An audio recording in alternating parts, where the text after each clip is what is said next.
É isso aí.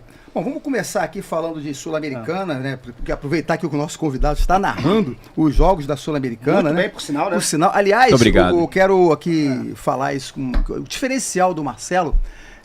Primeiro que eu acho que ele é uma revelação na narração esportiva, principalmente da parte da televisão.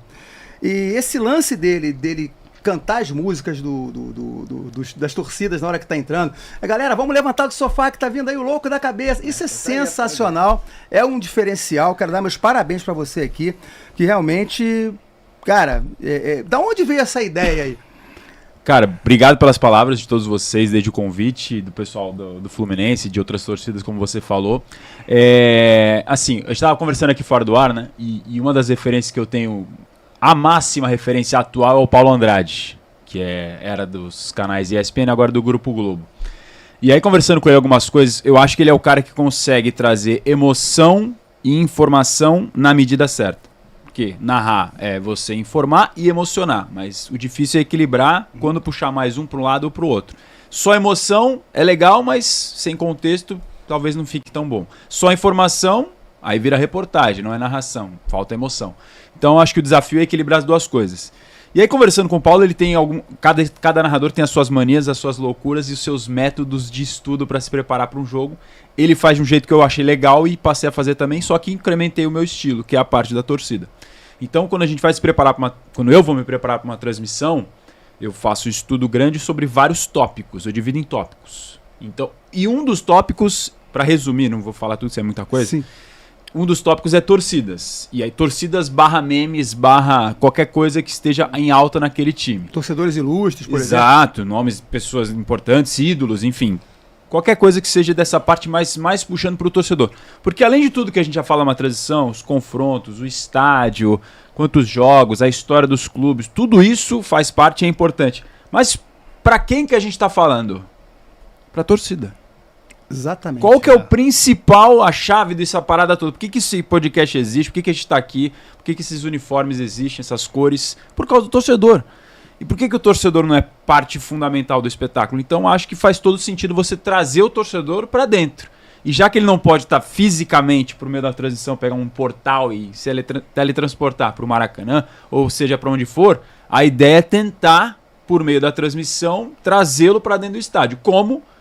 Cantando com a torcida ou exaltando e deixando a torcida cantar quando a ocasião permite. Nesse jogo que você falou foi o Once Caldas agora. Sim, a torcida do Fluminense estava fazendo uma grande festa. E aí é uma das coisas que eu gostaria de fazer se eu tivesse a chance. E pelo menos uma vez num jogo do time que eu vou narrar na arquibancada. Mas só para conhecer a cultura de arquibancada daquele time. Então eu vou narrar o Fluminense, sei lá, daqui a 2 semanas. Aí nunca vi um jogo do Fluminense sem nada. Eu gostaria de ter a oportunidade de ir num jogo do Fluminense, mas só para ver a parte da torcida. Eu tive essa oportunidade, já tinha ido no Maracanã para ver o jogo do Fluminense. Não é um podcast do Vasco, mas citando só para fazer o parênteses, acabei tendo a mesma oportunidade também com o Vasco. Eu fui em São Januário uma semana antes para ver um jogo do Vasco, para fazer conteúdos, o que me permitiu conhecer. Eu nunca tinha ido a São Januário, foi a primeira vez. Foram as 2 primeiras vezes. A primeira para ver esse jogo e para fazer conteúdo e depois para narrar. Então, isso eu achei muito foda. De poder ter a chance de conhecer como é que é a cultura de arquibancada daquele time.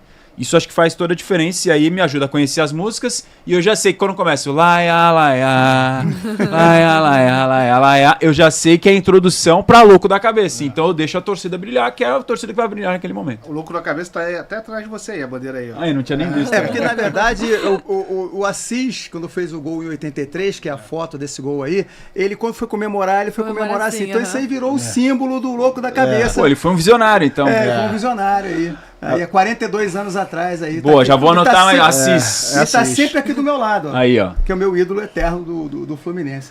Mas assim, eu acho só rapidinho, Márcio. Eu acho isso bacana que o primeiro jogo que eu vi seu narrando do Fluminense, eu acho que foi contra o São José. Foi. No Maracanã. 5-0.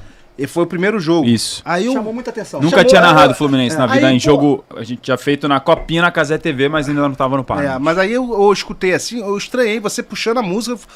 caralho. Exatamente. Eu falei, ué. Aí até o pessoal dos grupos que eu tenho, o pessoal fala, caraca, esse narrador é bom, que não sei o que lá.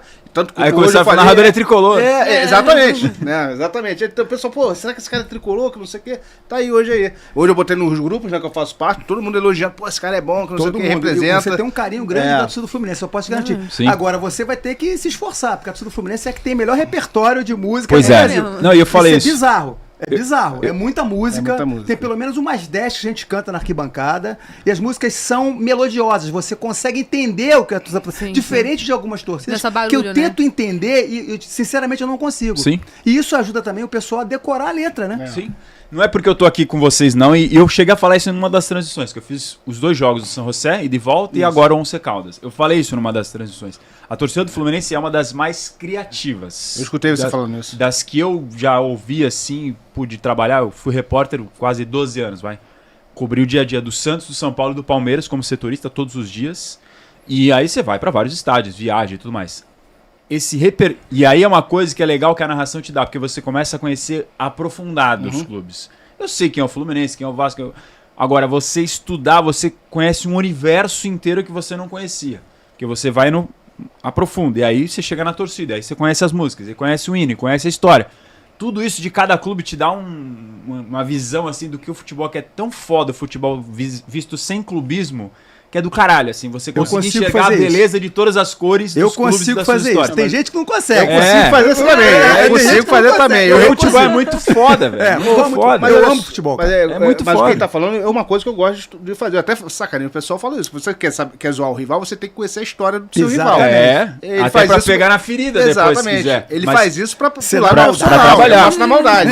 Mas a do Fluminense, realmente, tem muitas músicas boas e são muito criativas. Mas, Marcelo, uma safra nova isso, é recente. Recente, Porque assim, antigamente... E paródias de músicas conhecidas, que é legal assim, também. Você tem, assim, isso foi começou lá atrás na Legião Tricolor, em 2007, por aí. Que é aquela pegada mais argentina. Uma galera mais barra. jovem, uma galera mais jovem e tal, que começou e hoje tá, a Bravo tá fazendo isso, e tá de uma maneira, assim, realmente impressionante. Que eu falo assim, tudo piorou pra mim na arquibancada, na época que eu frequentava no antigo Maracanã, mas tem uma coisa que melhorou, foram as músicas. É impressionante hoje o repertório, você não xinga mais, tá legal, as crianças podem cantar. Eu já vi vascaíno cantando, criança vascaíno, acho que eu tô pegando o pé deles. As crianças vascaínas cantando Louco da Cabeça, que é uma coisa que vicia, né? Não, pega muito, sim, impressionante. Pega muito. Vicia. Inclusive eu vi a torcida do São Paulo, tem um vídeo que rolou na internet, horrível, da torcida do São Paulo cantando Louco da Cabeça. Acho que eu vi. É uma abraço coisa... pro amigo Cadu, É São uma Paulino. coisa, é uma coisa pavorosa. Eu não vou repetir Pavorosa, aqui, que eu já repeti no Sem outro programa. ritmo. Sem Meu Deus ritmo, do céu. fora de tempo, uma coisa assim. Mas enfim, agora um outro desafio que você vai ter, Marcelo, é que você tá agradando não só a torcida do Fluminense, como Sim. outras torcidas também, né? Sim, sim, sim. Eu vi a do Vasco te elogiando Sim. muito também, É, a do e- São Paulo. E isso foi um grande desafio, né? Porque Ah. você pensa, você vai narrar 2 clubes grandes da mesma cidade, do mesmo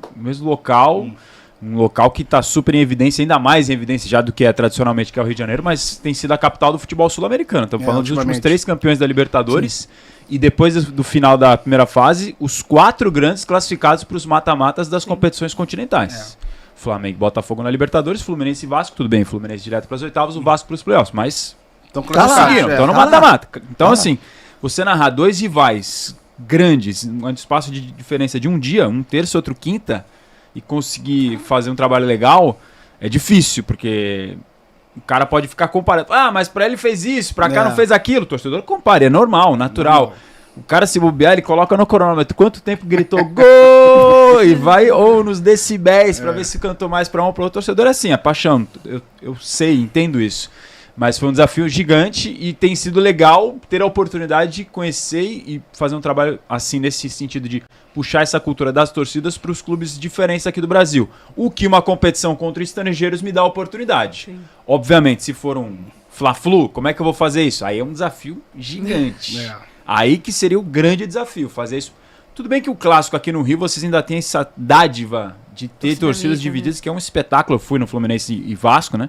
No Maracanã. Que espetáculo. Quanto tempo que eu não vi um jogo 50-50? É uma pena que o pessoal de Cara, é São muito Paulo perdeu isso. Perdeu É uma totalmente. pena, porque não era assim, né? Meus amigos de São Paulo não conseguem entender isso. Não, é absurdo. Eles não conseguem entender É, isso. Como que tem torcedor rival no mesmo É Não, bonito de ver cara? vocês e triste de lá conhecer a nossa realidade. É o Nem as contraste. bandeiras mais podem em São Paulo há muito tempo, né? Bandeira de Master É. pra entrar foi uma batalha que você não faz ideia, uma guerra. Não, causa daquela briga que teve São Paulo e Palmeiras na Copinha na década de 90, Sim, no sim, Pacaembu, 93, com as né? obras. É o problema que você generaliza, né, Exato. cara? Porque assim, a polícia tá Até lá... o celular pode ser arma. Se jogar isso aqui é exatamente. pesado. Você tem aqui, pode ser criticado ou não, mas o JEP tá lá pra fazer o trabalho dele de dividir. Agora, como essa cultura do Rio de Janeiro já vem de muito tempo... Era geral, né? Era geral, sempre foi assim. A gente, na década de 70 e 80, a gente tava junto hoje tem setores separados. Ainda tem o setor misto também. Mas a gente entrava junto, a gente subia a rampa junto e descia a rampa junto Muito quando foda acabava isso. o jogo. E ninguém brigava, era um zoando o outro, a outra pessoa que descia do lado muda, né? E não tinha uma confusão. E era Maracanã com 120, Eu cheguei a 130 pegar mil essa pessoas. época também. Porra, Entendeu? muito foda. Isso aí é surreal hoje em dia. Mas de qualquer maneira o Rio ainda mantém essa cultura. Eu sou a favor de clássico aqui, 50-50. Tem tá? que ser, cara. Eu sou a favor. Esse negócio de 10%, quando for jogar no Engenhão é 50-50. Acaba com esse negócio de ficar na Sul, um lugar horroroso de ver jogo no Engenhão. Né? Você vê jogo lá. Eu não vou. Eu não aguento ver jogo ali, porque você não vê. Atrás do gol? Atrás do gol, muito longe, foi nesse É setor como ali. o Vilela, nosso amigo Vilela fala, é visual Canguia, Rechales, Steve Wonder, Mr. Magoo. Você não vê nada. Você fica cego ali, você não vê nada. E Entendeu? ali você tem que assistir. Eu que tenho problema de visão, tenho que assistir de binóculo ali. que é Não, já tem aquela complicado. pista olímpica, né? Que dificulta. Isso, então. afasta, né? Mas no Aí- Morumbi, onde tem a pista Também também, tem, o Morumbi setor também. da imprensa, que é onde a gente fica escrita, né? Não agora, televisão é outra cabine, mas de É. imprensa escrita numa diagonal, também é assim, é longe Não, pra da imprensa caramba. no Newton Santos é horrível, inclusive. Falei mal pra caramba quando eu fui, mas é o último andar. É lá. Aquele panorama. É, lá aqui é. em cima. É muito legal. É tipo porque Arena você tá Barueri em tendo- São Paulo Você tá também. tendo uma visão, né, panorâmica de cima, parece Sim. que tá num drone. Sim. Mas é ruim porque não dá pra enxergar nada. Eu fico pensando, coitado de quem tá narrando, que tem que chegar número lá embaixo É. e não enxerga E nada. parece que você vai cair lá de cima, Não, né? por exemplo, Ignacio e Freitas, que são parecidos de longe, É. não dá pra saber quem é quem. É que só quem tá lançando muito, você sabe que é o Freixo. Quem tá lançando muito, você sabe que é o Freixo. Não, e o Serna e o Fuentes também são bem Ah, não, aí parecidos. não dá. Não, São sério, bem isso aí é parecidos. absurdo. Pra narrador deve Não, ser esses caras ainda cortaram o cabelo É. pra piorar ainda mais. E outra coisa, O pessoal tá avançado aí, Deixa eu fazer uma né? pergunta Aí aqui, tá Marcelo. Aí avançou. Deixa eu fazer uma pergunta, Marcelo. Tem umas camisas de time aí que Tem. você não enxerga o número, Não, né? zero, esquece. Ah, por exemplo, eu fiz um jogo do Juventude uma vez, que por causa da neblina, ou russo, seja lá como você chama aí na sua região, no seu É russo estado. mesmo? Eles fizeram uma camisa pra homenagear isso, que é uma característica lá do Alfredo Jaconi de Caxias, né? Só que a camisa é branca com número branco. Não dá. Como é que você enxerga? A Que do ideia Corinthians genial. com o número Um preto. abraço. A do Corinthians com o número Boa preto. sorte. É a mesma Valeu. Vira nos 30. E assim, acho que competição internacional, não tenho certeza isso, mas tem algumas competições que colocam também no calção. No Brasileirão acho que não é obrigatório. Então é só atrás o abraço.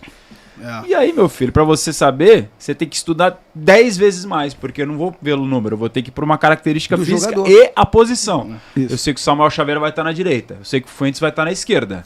Qual que é a cor da chuteira? Qual que é algum adereço no que pulso? usa, né? Cabelo? Qualquer coisa. Barba? Não tem barba?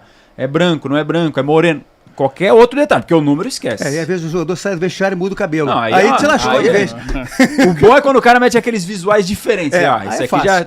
já mata. Canobi dá pra perceber, né? Isso, é o encantado do Shrek, É o né? Com encantado. as madeixas e tal. É o Pô, encantado. aí você já bate o olho e já É sabe. adorado pelo Elias, ele. Fala, galera. Olha, eu queria fazer um pedido para você. Você que não está inscrito ainda no Flu Resenha, tem que se inscrever nesse podcast maravilhoso que é o Flu Resenha. Então você se inscreve, ativa a notificação, deixa o like e acompanha essa galera, porque essa galera merece. Tá legal? Valeu!